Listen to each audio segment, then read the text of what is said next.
Hi viewers, welcome back to my channel. நான் உங்கள் vlogger Hari. இன்னைக்கு நம்ம என்னத்தை பற்றி தெரிஞ்சுக்க போகிறோம் அப்படின்னா, குவைத்துக்கு கத்தாம வேலைக்கு நிறைய பேர் வருவாங்க. ஸோ அவங்களுக்கு என்ன சேலரி இருக்கும், எந்த மாதிரியான இதுக்கெல்லாம் வரலாம், ஸோ அதில் என்னென்ன ஸ்ட்ரகிள் இருக்கும், ஸோ அவங்களுக்கு எவ்வளோ சம்பளம் இருக்கும் அப்படின்னு சொல்லிட்டு நிறைய பேருக்கு தெரியாமல் இருக்கும். இது எல்லாமே தெரிஞ்சுக்கிட்டு தான் நம்ம இன்னைக்கு இந்த வீடியோவில் பார்க்குறோம். நம்ம சேனலை சப்ஸ்கிரைப் பண்ணல அப்படின்னா மறக்காம சப்ஸ்கிரைப் பண்ணிட்டு பக்கத்தில் உள்ள பெல் ஐக்கானை கிளிக் பண்ணி வச்சுங்க. அப்போ தான் நான் அடுத்த வீடியோ உங்களுக்கு போஸ்ட் பண்ணுறேன் அப்படின்னா நோட்டிஃபிகேஷன் வந்து சேரும். ஸோ தொடர்ந்து உங்கள் சப்போர்ட் கொடுத்துட்டு இருக்கீங்க, ரொம்ப ரொம்ப நன்றி. ஸோ தொடர்ந்து சப்போர்ட் கொடுங்க. ஸோ வாங்க வீடியோ குழப்பலாம்.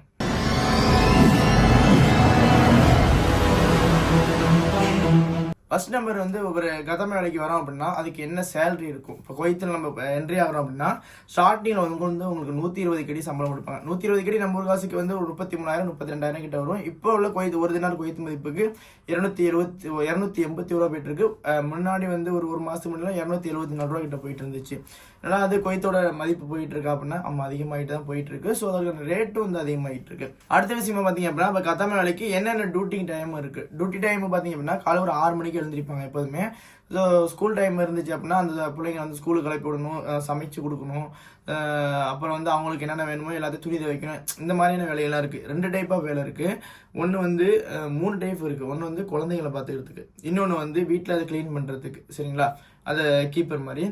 இன்னொன்று பார்த்தீங்க அப்படின்னா சமைக்கிறது. இந்த 3 டைப் ஆஃப் ஒர்க்லையும் எல்லாமே வந்து கஷ்டம் தான். எதுவுமே வந்து ஈஸியெல்லாம் கிடையாது, எல்லாமே வந்து கஷ்டம் தான். ஏன்னா ஒரு இதை க்ளீன் பண்ணணும்னா க்ளீன் பண்ணிட்டு தான் இருக்கணும். ஏன்னா கண்டிப்பாக ஏதாவது குழந்தைங்களாம் இருந்துச்சு அப்படின்னா கண்டிப்பாக ஏதாவது வேலை செஞ்சுட்டு க்ளீன் பண்ணிகிட்டே இருக்கிறப்பல தான் இருக்கும். அடுத்த விஷயம் சமையல் வந்து நீங்கள் சமைச்சு கொடுத்துட்டா 3 வேளைக்கு நம்ம சமைச்சு கொடுத்துட்டோம், இது ஓகே அப்படின்னு கேட்டால் அப்படிலாம் கிடையாது. நீங்கள் அவங்க என்ன எப்போ எந்த நேரத்தில் கேட்டாலும் சமைச்சு தான் கொடுக்கணும். மேக்ஸிமம் ஒரு 12 மணி வரைக்கும் வச்சிங்களேன். 12 மணி வரைக்கும் அவங்க கூப்பிட்டாலும் சமைச்சு தான் நீங்கள் கொடுக்கணும், வேறு வழியே கிடையாது. அதுக்கப்புறமா பார்த்தீங்க அப்படின்னா இந்த இப்போ குழந்தைங்களை பார்த்துட்டு குழந்தைங்க எப்போ தூங்குதோ அப்போ தான் உங்களுக்கு தூக்கம் அப்படின்னு நினச்சிங்க. ஏன்னா குழந்தைங்க எப்போ தூங்குதோ அப்போ தான் உங்களுக்கு தூக்கம். ஏன்னா அவ்வளோவுக்கு அதில் ஸ்ட்ரகிள் இருக்குது. ஸோ இந்த ஸ்ட்ரகிள்லாம் ஏற்றுக்கலாம், இதெல்லாம் ஓகே அப்படின்னா நீங்கள் வந்து இந்த வேலைக்கு வரலாம். அப்படி இல்லைன்னா தயவு செஞ்சு வந்துடாதீங்க. ஏன்னா அப்புறம் வந்து நான் வந்து இங்கே நிம்மதி இல்லை, அது இல்லை, இது இல்லைன்னு புலம்புற நிறைய பேர் நம்ம ஃபாலோவர்ஸ் நான் கேட்டிருக்கேன். நிறைய பேர் வந்து இன்பாக்ஸ் எல்லாம் பார்த்தாலே இது அதிகமாக இருக்கும். என்னப்பா இப்படி தான் வேலை இருக்குது, இப்படி தான் கஷ்டம், வீட்டுக்கு விட மாட்டாங்க போக மாட்டாங்க அப்படின்னு சொல்லிட்டு இது இருக்கும். ஸோ இதெல்லாம் தெரிஞ்சிருந்து உங்களுக்கு பிடிச்சிருந்துச்சு அப்படின்னா இந்த வேலைக்கு நீங்கள் வாங்க, அப்படி இல்லைன்னா நீங்கள் வராதிங்க.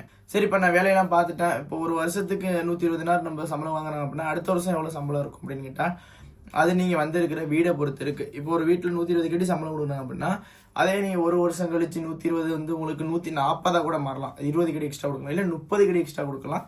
அது நீங்கள் இருக்கிற வீடை பொறுத்து இருக்குது. ஏன்னா அது வந்து உங்களோட லக்கியை பொறுத்து இருக்குது. அது அப்படி தான் சொல்லணும், வேறு வழியே கிடையாது.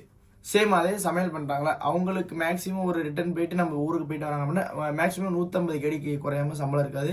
40,000 கிட்ட சம்பளம் இருக்கும் அந்த கத்தாமை வேலை பார்க்குறவங்களுக்கு. கத்தாமனா சமையல் வேலை பார்க்குறவங்களுக்கு. அதே வீட்டில் வேலை பார்க்குறவங்களுக்கும் அந்த குழந்தைங்களை பார்த்து அதே சம்பளம் தான். இப்போ கத்தாம வந்து சமையல்காரவங்களோ அவங்க இது பண்ணுறாங்க க்ளீன் பண்ணுறாங்க அப்படிலாம் கிடையாது. எல்லாருக்கும் ஒரே ஈக்குவல் சம்பளம் கொடுப்பாங்க. ஒரு சில வீட்டில் ஏற்றி குறைச்சி கொடுக்கறதுக்கு சான்சஸ் இருக்குது. அதுதான் நான் சொல்கிறேன், உங்களோட லக்கு எப்படி இருக்கோ அது பொறுத்தாப்புல இருக்கும். ஸோ அது வந்து உங்களோட லக்கு பொறுத்து தான் இருக்குது. சரிப்பா, நான் இந்த வேலையெல்லாம் வந்துட்டேன், அந்த வேலைக்கெல்லாம் வந்துட்டேன், அங்கே லாங்குவேஜ் நம்ம எப்படி கற்றுக்கிறது அப்படின்ட்டு ஒரு ஐடியா இருக்கும். லாங்குவேஜுங்கிறது ஒரு மேட்ரு இல்லைங்க. அரபிக் வந்து ஒரு மேட்ரு இல்லை. எப்படின்னா நம்ம இப்போ பேச எப்படி பழகிடும். ஒரு விஷயத்த சொல்லுவாங்க, அதை எடுத்துகிட்டு வா அப்படின்னா ரோஜி பாதை அப்படின்னு சொல்லுவாங்க. இப்போ அதை எடுத்துகிட்டு வா அப்படின்ட்டு ரோஜி பாதை அப்படின்னா நீங்கள் என்ன பண்ணுவீங்க, ஏதோ சொல்கிறாங்க ஃபஸ்ட்டு 2 டைம் வந்து எடுத்துகிட்டு வருவீங்க. அடுத்தது அந்த வார்த்தையை நீங்கள் சொல்லி பார்ப்பீங்க. சொல்லி பார்த்துட்டு அரபிக்கை வந்து அப்படியே வந்துடும் உங்களுக்கு. ஸோ அரபிக்கு வந்து ஒரு பிரச்சனை கிடையாது. ஸோ இதெல்லாம் முடிஞ்சிட்டு நான் அதுக்கு வேலைக்கு நான் எப்படி அப்ளை பண்ணுறது அப்படின்னு கேட்டால் உங்களுக்கு தெரிஞ்ச ஆஃபீஸ் இருக்கும்ல. ஸோ அந்த ஆஃபீஸில் வந்து குவைத்துக்கு நிறைய வேக்கன்சி இருக்குது. எல்லா ஏஜென்சிலையுமே குவைத்துக்கு நிறைய வேக்கன்சி இருக்குது. ஸோ எனக்கு நான் நல்ல வேக்கன்சி இருந்தாலும் என்னோட யூடியூப் சேனலோ என்னோட யூடியூப் சேனல்லையோ இல்லை இன்ஸ்டாகிராம்லையோ இல்லை என்னோட டிக்டாக்லையும் நான் அதை வந்து போஸ்ட் பண்ணுவேன். ஸோ என்னோட இன்ஸ்டாகிராம் வந்து விளாகர் ஹரி அப்படின்ட்டு தான் இருக்கும்.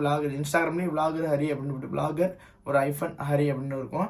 ஸோ அதுக்கப்புறம் டிக்டாக்லேயும் அதே சேம் ஐடி தான். ஃபேஸ்புக்கில் வந்து பார்த்தீங்கன்னா ஹரிஹரன் அப்படின்னு இருக்கும். ஸோ நீங்கள் இது எல்லாமே நீங்கள் ஃபாலோ பண்ணி வச்சுருந்தீங்க அப்படின்னா என்னோட நோட்டிஃபிகேஷன் உங்களுக்கு வரும். ஸோ அதன் மூலிமா நீங்கள் ட்ரை பண்ணலாம். நெக்ஸ்ட் இன்னொரு முக்கியமான விஷயம் சொல்ல போனோம் அப்படின்னா நான் நிறைய இது வந்து புலம்பி போடுறதுக்கு காரணமே இதாங்க. வீட்டு வேலை எடுத்துக்கிட்டாலே கஷ்டம் தான். நான் படிச்சுட்டேன், இதெல்லாம் பண்ணுவேன், இதெல்லாம் பண்ண மாட்டேன் அப்படிங்கிற மைண்ட் செட்லாம் வராதிங்க. இங்கே வந்துட்டா நீ எந்த வேலையாக இருந்தாலும் பண்ணி தான் ஆகணும். இது தூக்கி இந்த கல்லை தூக்கி அங்கே வை, நான் லேடிஸ்டா அப்படின்னு கேட்டேன். அப்போலாம் கிடையாது. நீ கல்லை தூக்கி வை அப்படின்னா வச்சு தான் ஆகணும். அதுபோல் நான் ஜென்ஸு நான் கூட்ட மாட்டேன் அப்படின்னு கேட்டேன். நீ கூட்டி தான் ஆகணும்.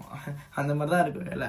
ஸோ வீடியோ பிடிச்சிருந்தா மறக்காம லைக் பண்ணிட்டு உங்கள் புதுசாக உங்கள் ஃப்ரெண்ட்ஸுக்கு வீடியோ வந்து ஷேர் பண்ணுங்கள். மறக்காமல் கீழே உள்ள அந்த சப்ஸ்கிரைப் பட்டனை கிளிக் பண்ணி பெல் ஐக்கனே கிளிக் பண்ணி வச்சிங்க. அப்போ நெக்ஸ்ட் நோட்டிஃபிகேஷன் வந்து சேரும். தொடர்ந்து உங்களோட சப்போர்ட் இன்ஸ்டா, ஃபேஸ்புக், டிக்டாக் எல்லாத்தையும் உங்கள் சப்போர்ட் கொடுங்க. vlogger ஹரி அப்படின்ட்டு வரும், மறக்காம ஃபாலோ பண்ணி வச்சிங்க. நெக்ஸ்ட் என்ன வீடியோ வேணும் அப்படின்னு மறக்காம கமெண்ட் சொல்லுங்கள். அடுத்த வீடியோ சந்திப்போம். Bye bye.